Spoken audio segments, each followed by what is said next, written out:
आज तो बहुत सारे फल मिल गए, वो भी कितने अच्छे अच्छे।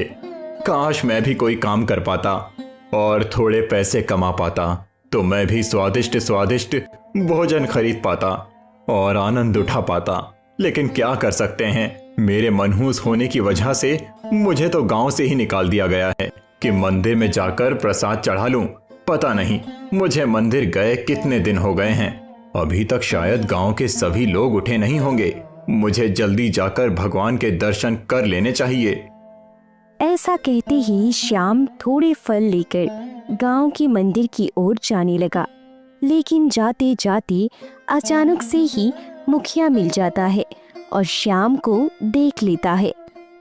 छी छी छी छी छी, हे भगवान, ये सुबह सुबह किस मनहूस की शक्ल दिख गई। अब पता नहीं मेरे साथ आज क्या बुरा होगा। अरे ओ मनहूस, तुझे कितनी बार कहा है कि इस गांव में आना तो दूर, तू इस गांव को देखेगा तक नहीं। पर तुझ जैसे बेवकूफ के दिमाग में ये बात घुसे तब ना। पर मुखिया जी, मैं तो यहाँ बस मंदिर में भगवान की पूजा करने और उन्हें ये फल चढ़ाने जा रहा था। क्या तू क्या चाहता है कि मंदिर भी बर्बाद हो जाए? तेरे मंदिर जाने से भला किसका भला होगा? लेकिन अगर तू मंदिर ना जाए तो पूरे गांव का भला होगा। इसीलिए यहाँ से चला जा और याद रखना, अगर फिर मैंने तुझे इस गांव के आसपास भी देखा तो सोच लेना, इस गांव से क्या इस राज्य में भी तू कहीं नहीं रह पाएगा। पर मुखिया जी, मैं तो बस एक बार भगवान के दर्शन करना चाहता हूँ, उसके बाद मैं यहाँ से चला जाऊंगा। लगता है तू ऐसे नहीं मानेगा। अगर तू यहाँ थोड़ी देर और रुका तो मैं सारे गांव वालों को बुलाऊंगा और वो सभी तुझे इतना मारेंगे कि तेरी अकल ठिकाने आ जाएगी। अगर तू मार खाना नहीं चाहता है तो इस गांव से चला जा और मुड़कर कभी मत देखना, समझा? मुखिया जी के ऐसा कहने से श्याम को मजबूरन उस गांव से जाना पड़ता है। अगर ऐसा ही चलता रहा तो मैं कभी भगवान के दर्शन ही नहीं कर पाऊंगा।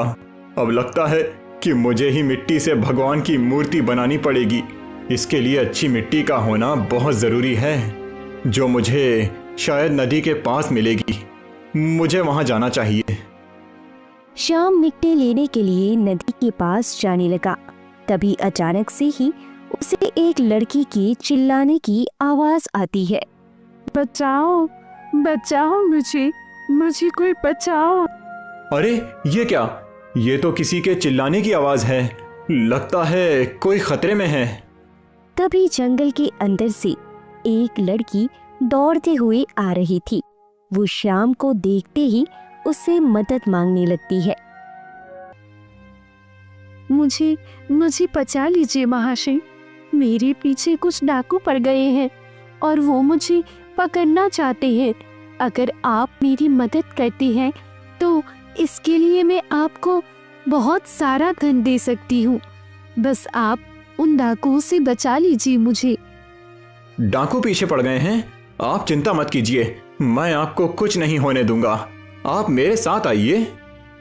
उसके बाद श्याम उस लड़की को लेकर झाड़ियों के पीछे छिप जाता है और जब डाकू वहां पर आते हैं तो श्याम डाकुओं को भगाने के लिए बाघ की आवाज निकालने लगता है। ये क्या? ये तो बाघ की आवाज है। लगता है आज वो लड़की नहीं बच पाएगी। चलो साथियों, यहाँ से भाग चलते हैं, नहीं तो हम भी उस बाघ का शिकार बन जाएंगे। उसके बाद डाकू डर के मारे वहां से भाग जाते हैं और वो दोनों ही झाड़ियों से बाहर आ जाते हैं। आपका धन्यवाद महाशय, अगर आज आप न होते तो पता नहीं मेरा क्या होता। अरे नहीं, धन्यवाद की कोई आवश्यकता नहीं है, ये तो मेरा फर्ज था। तभी वहां एक आदमी भी आ पहुंचता है। आप ठीक तो है ना राजकुमारी? आप चिंता न करें, मैं बिल्कुल ठीक हूँ। मुझे इन्होंने बचा लिया। अगर आज ये न होते तो शायद मैं बच नहीं पाती और वो डाकू मुझे उठाकर चले जाते। मुझे पता नहीं कि आप कौन हैं, पर आपका धन्यवाद कि आपने राजकुमारी को बचाया। इसका एहसान हम जिंदगी भर नहीं भूलेंगे। मेरा नाम श्याम है और मैं इसी जंगल में रहता हूँ और आपको धन्यवाद करने की कोई आवश्यकता नहीं है, पर मुझे यह समझ नहीं आ रहा है कि राजकुमारी इस जंगल में क्या कर रही हैं। असल में हम दूसरे गांव गए थे, सुना है कि वहां के हालात कुछ ठीक नहीं हैं, तो राजकुमारी तो बस वहां निरीक्षण करने गई थी और आते वक्त पता नहीं कहां से डाकू आ गए और उन्होंने हमारे सैनिकों पर भी हमला कर दिया, जिससे कई सैनिक घायल हो गए। क्या आप थोड़ी देर राजकुमारी का ध्यान रख सकते हैं? मुझे सैनिकों को देखने जाना पड़ेगा। जी, मैं राजकुमारी का ध्यान रखूंगा, आप निश्चिंत होकर जा सकते हैं। आपने जाने अनजाने में एक राजकुमारी को बचाया है और इसके लिए महाराज यानी हमारे पिता आपको बहुत ही बड़ा इनाम देंगे। आपकी बहुत जल्द ही किस्मत बदलने वाली है। माफ कीजिए, पर नहीं चाहिए। वे दोनों आपस में बात कर ही रहे थे कि अचानक से जंगल के अंदर से धुआं निकलने लगता है। ये क्या? ये धुआं कहाँ से निकल रहा है? लगता है कहीं आग लगी है। पर उस तरफ तो मेरी झोपड़ी है, कहीं मेरी झोपड़ी में आग तो नहीं लगी? फिर वे दोनों ही दौड़ते हुए झोपड़ी की ओर जाते हैं। जब जाते हैं तो देखते हैं कि श्याम की झोपड़ी में आग लग चुकी है और वहां दो लोग मशाल लेकर खड़े हैं। ये तुम दोनों ने क्या किया? भला तुम दोनों इस बेचारे की झोपड़ी पर आग क्यों लगा रहे हो? ये तो तुम इस मनहूस से ही पूछो। ये आज गांव में मना करने के बाद भी कदम रखा और सुबह सुबह मुखिया जी ने इस मनहूस को देख लिया।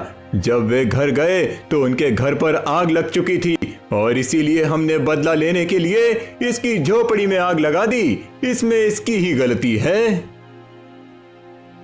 तो तुम लोग ये कहना चाहती हो कि सिर्फ इसका चेहरे देखने से ही मुखिया के घर पर आग लग गई? ये क्या अंधविश्वास है? अंधविश्वास? जब तुम्हारे साथ कुछ बुरा होगा तब तुम्हें पता चलेगा लड़की कि इसके साथ रहना कितना खतरनाक है। हमने अपना काम कर दिया, अब हम चलते हैं और तू इसके बाद गांव में दिख मत जाना, समझा?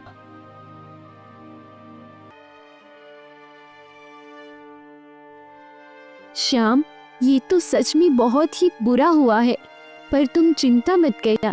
मैं यहाँ की राजकुमारी होने के नाते ये साबित कर दूंगी कि तुम कोई मनहूस नहीं हो और मनहूस जैसी कोई चीज होती ही नहीं है। तुम देख लेना। अच्छा, अब मैं चलती हूँ, तुम अपना ध्यान रखना। शायद मुझे कभी भी उस गांव में नहीं जाना चाहिए था। अगर मैं आज उस गांव में ना गया होता तो शायद आज मेरी झोपड़ी ना जलती। पर जो हो गया सो हो गया। अब मुझे फिर से झोपड़ी बनानी पड़ेगी। चल श्याम, शुरू हो जा। इस बार पहले से भी अच्छी झोपड़ी बनानी है। उसके बाद श्याम अपनी झोपड़ी को फिर से बनाने लगा और अगले दिन तक उसने अपनी झोपड़ी बना ली। आखिरकार ये काम खत्म हुआ। अच्छा हुआ कि उन्होंने सिर्फ मेरी झोपड़ी ही जलाई थी।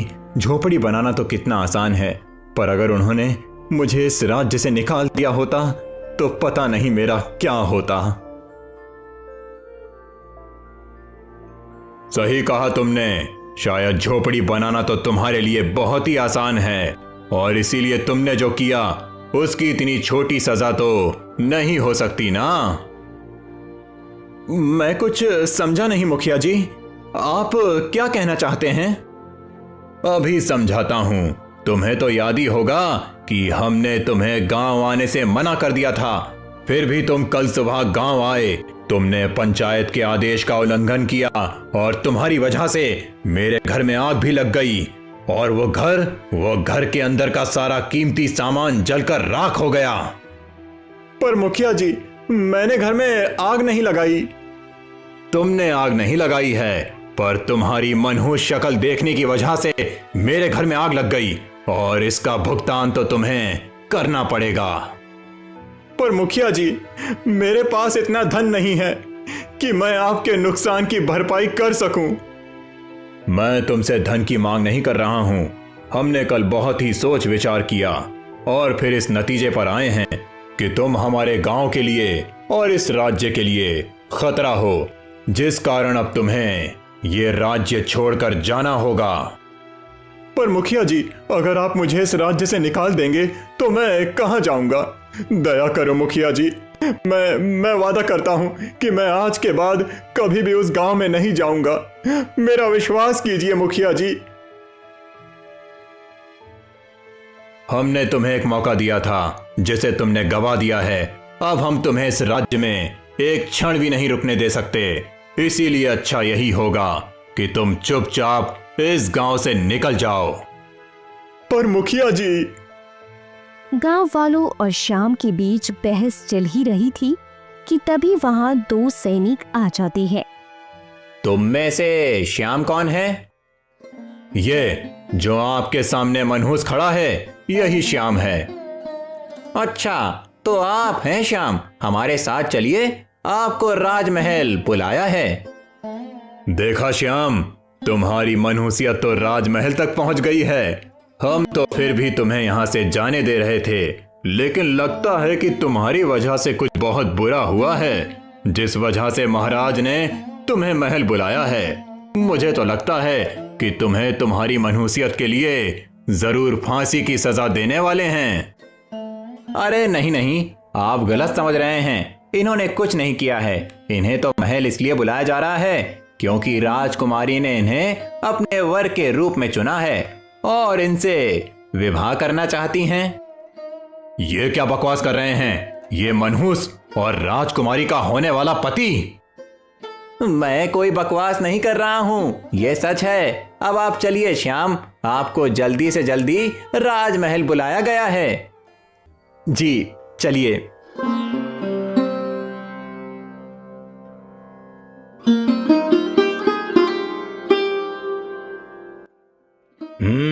तो ये है वो शख्स जिसके विषय में आप बात कर रही थी राजकुमारी।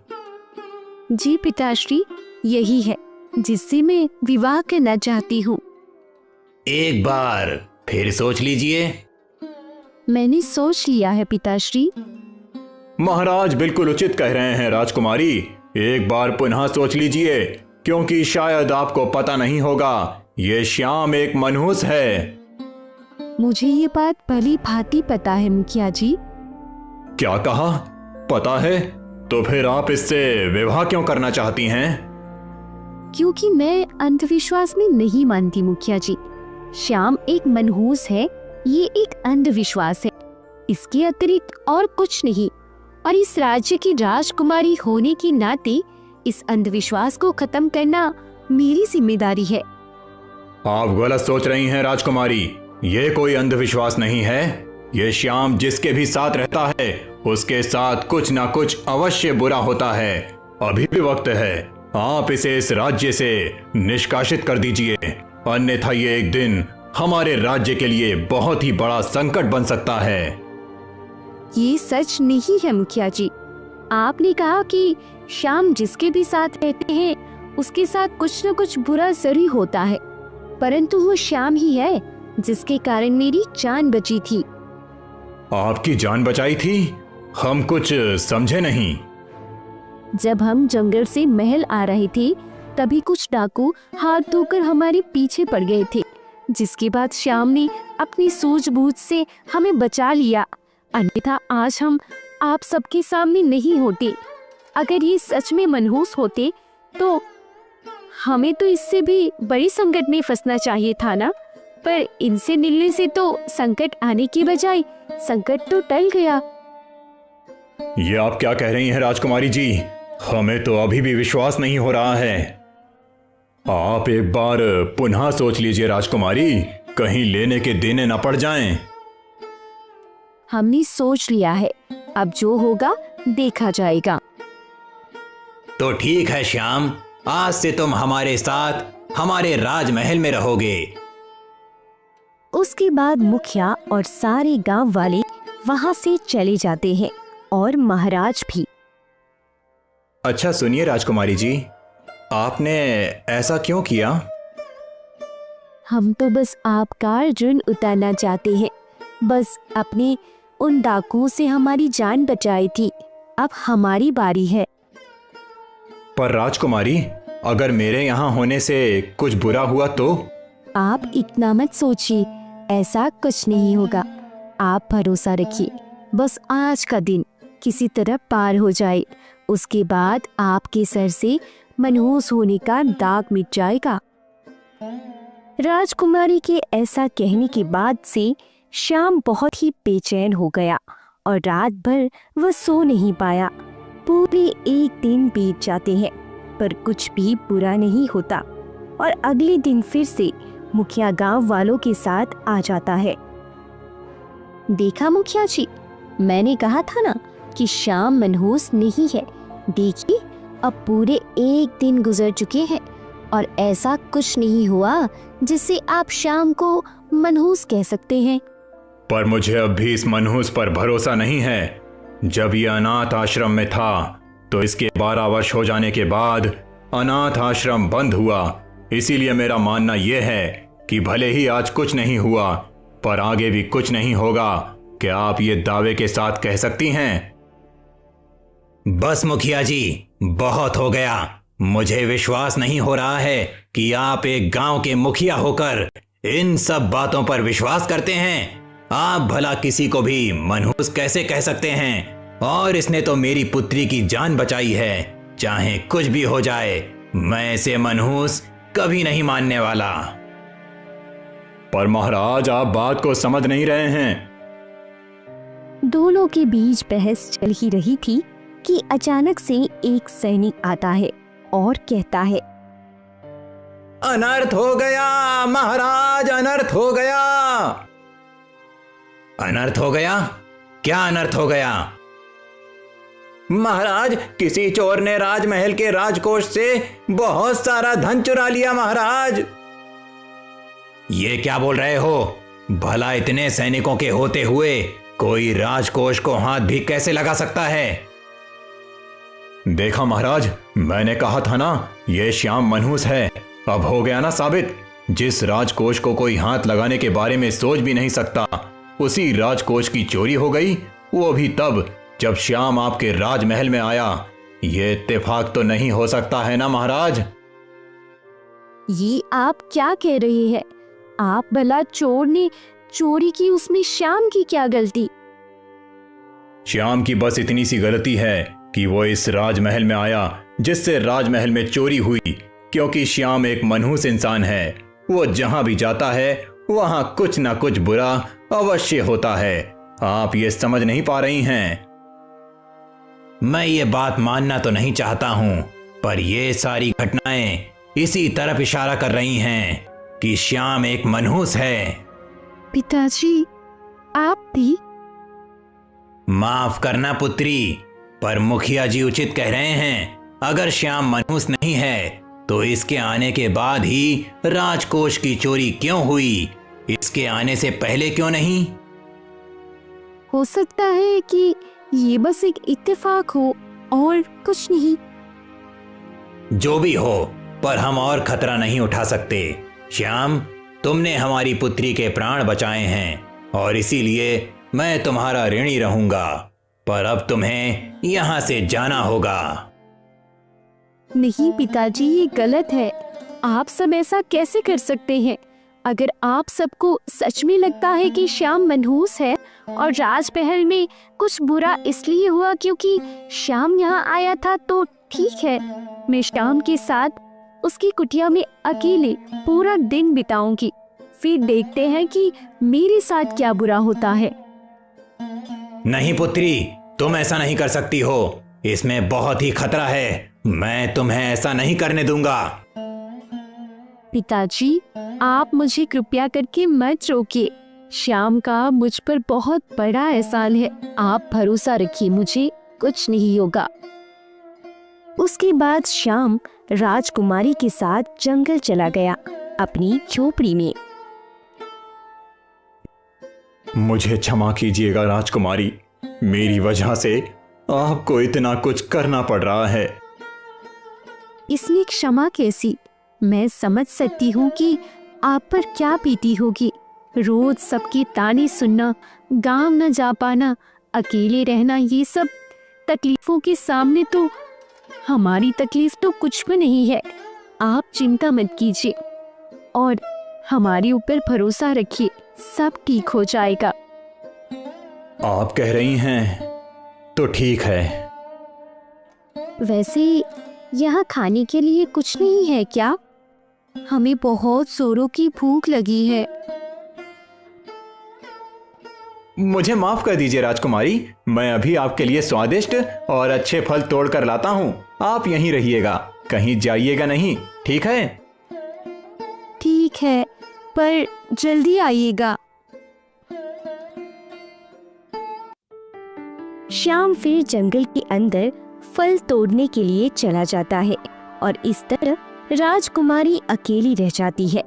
खतरे से अनजान होकर वह श्याम की राह देख रही होती है कि तभी अचानक से ही एक सर्प वहां आ जाता है। राजकुमारी का ध्यान नहीं होता है और वह सर्प उन्हें डस लेता है और कुछ देर बाद श्याम वहां पर पहुंचता है और यह देखते ही उसके हाथ से फल की टोकरी गिर जाती है और वह दौड़ते हुए राजकुमारी के पास आ जाता है। राजकुमारी जी, ये आपको क्या हो गया? आप बेहोश कैसे हो गईं? राजकुमारी जी उठिए, आप सुन पा रही हैं? राजकुमारी उठिए। तभी श्याम की नजर राजकुमारी के पैरों में जाती है जहां सर्प ने काटा हुआ था। हे भगवान, ये क्या हो गया? मुझे राजकुमारी को ऐसे अकेले नहीं छोड़ना चाहिए था। ये सब मेरी ही गलती है।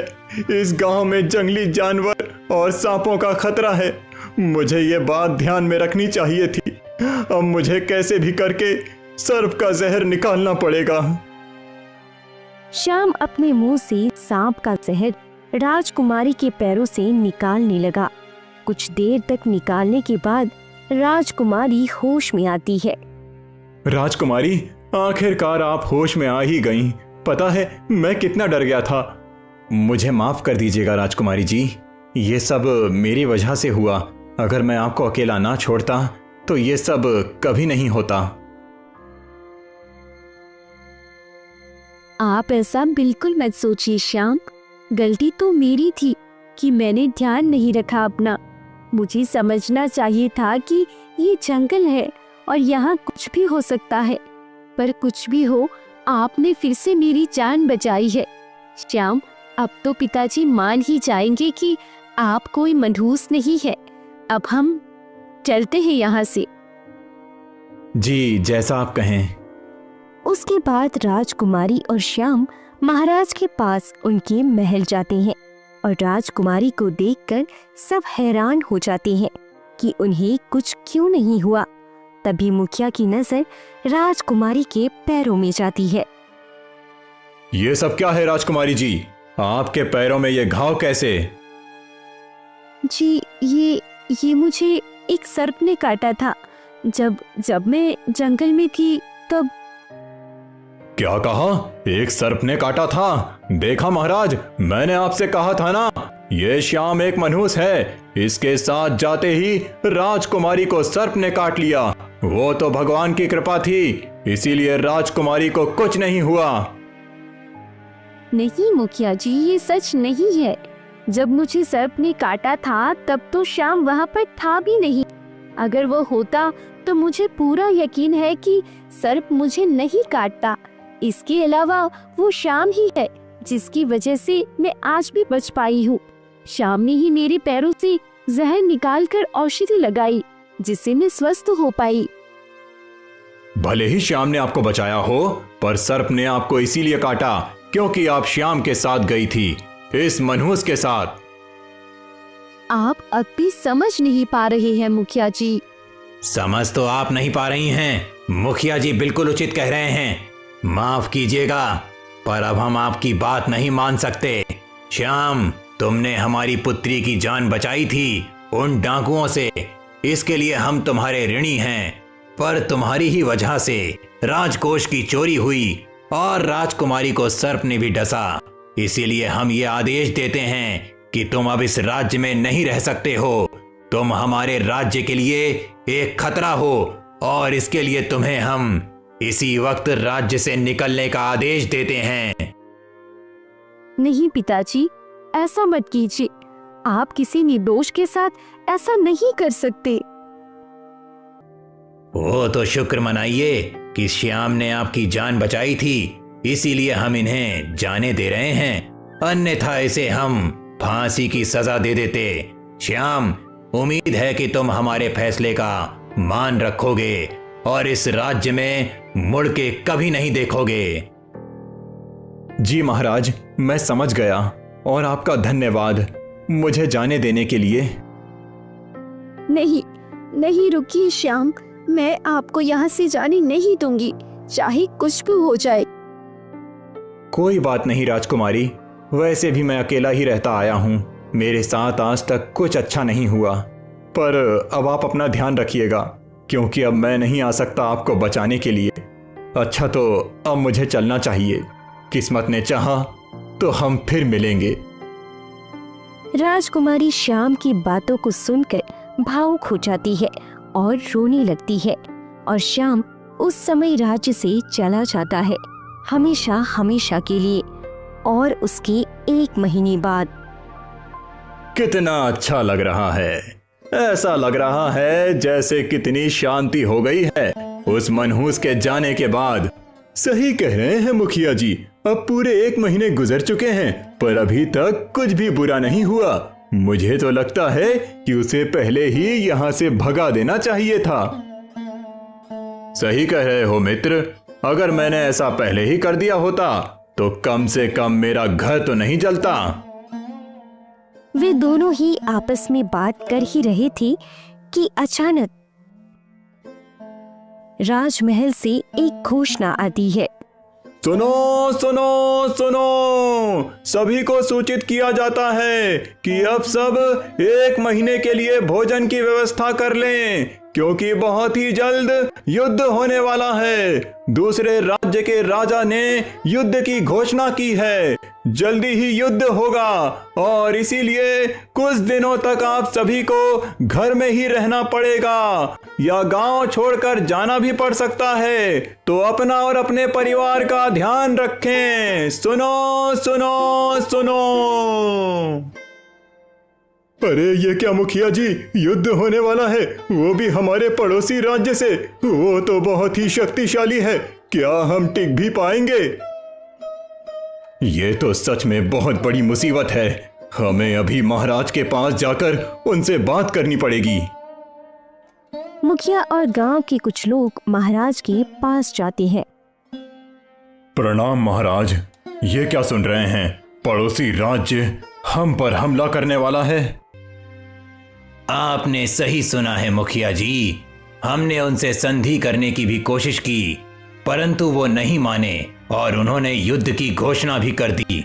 हमें तो ये डर है कि हम हार ना जाएं, क्योंकि उनकी सेना हमारी सेना से 5 गुना बड़ी है और उनके पास हमसे ज्यादा हथियार और हाथी घोड़े भी हैं।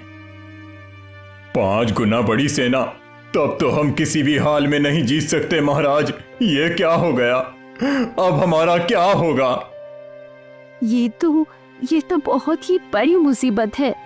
ये तो आपके घर जलने से, राजकोष की चोरी होने से और हमें सर्प के डसने से भी बहुत बड़ी मुसीबत है। पर अब तो श्याम ही है, नहीं तो फिर ऐसा कैसे हो गया मुखिया जी? मैं कुछ समझा नहीं राजकुमारी जी।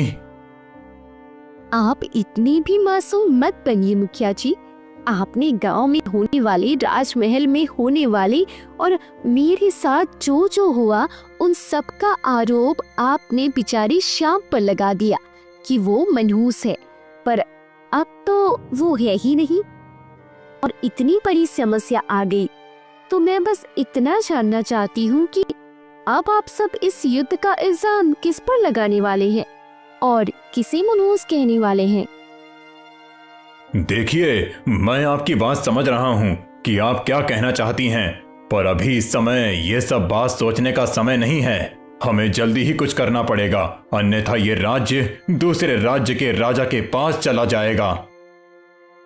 सभी लोग युद्ध की बात से बहुत डर गए थे और परेशान हो गए थे और उन्हें समझ नहीं आ रहा था कि वो क्या करे।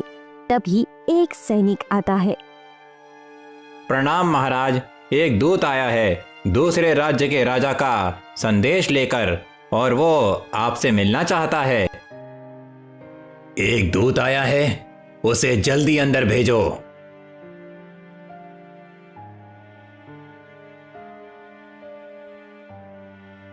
प्रणाम महाराज, मैं हमारे महाराज का एक संदेश लेकर आया हूँ।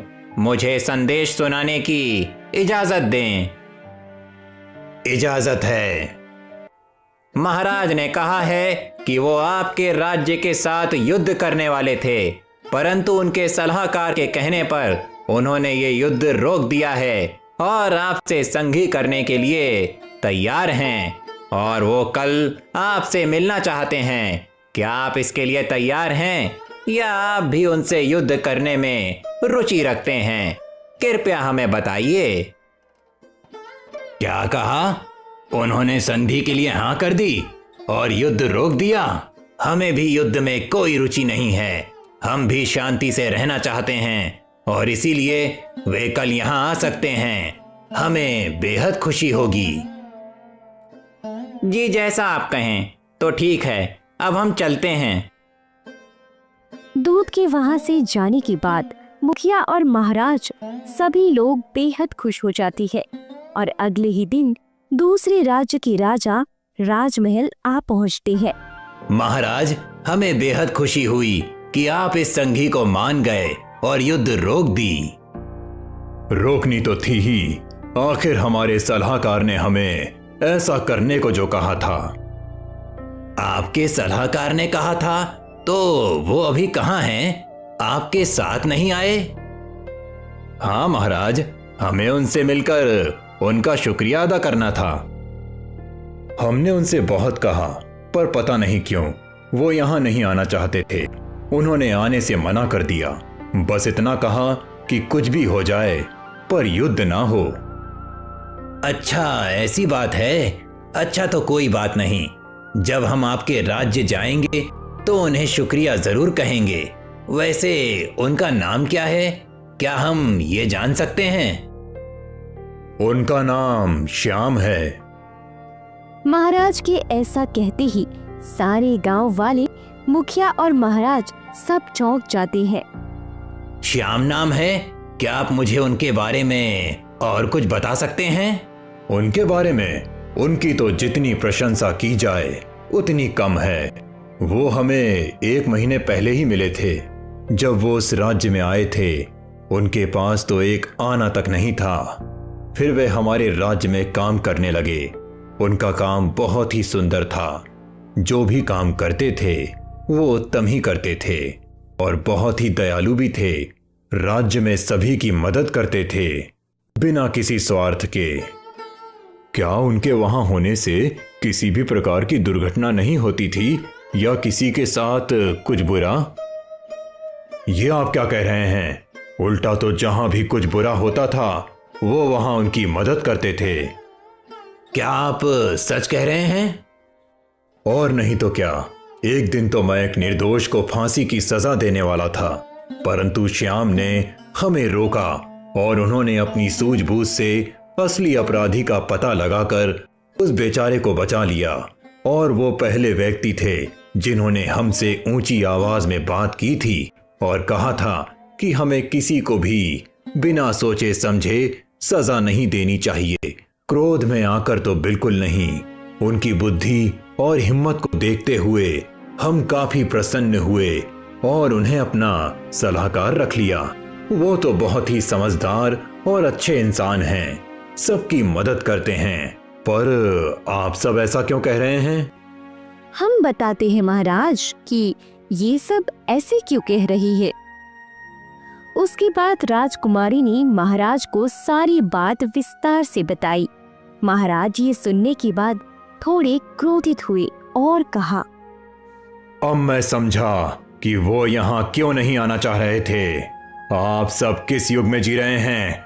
आप सब अब भी इन अंधविश्वास जैसी चीजों में विश्वास रखते हैं, पर फिर भी आप सबके इतना कुछ करने के बाद भी श्याम ने इस राज्य को बचाया। वो तो सच में एक बहुत बड़े और सच्चे इंसान हैं। मुझे गर्व है कि वो मेरे सलाहकार हैं।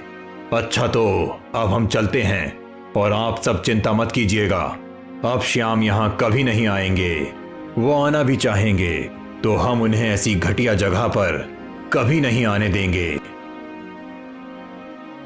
महाराज के ऐसा कहते ही वो वहां से चली जाती है और गांव वालों, मुखिया और महाराज को अपनी गलती का एहसास होता है और इसके साथ श्याम का जीवन भी सुधर जाता है और उन सभी को अपनी गलती का एहसास भी होता है, जिससे श्याम के माथे पर लगा मनहूसियत का दाग हमेशा हमेशा के लिए हट जाता है।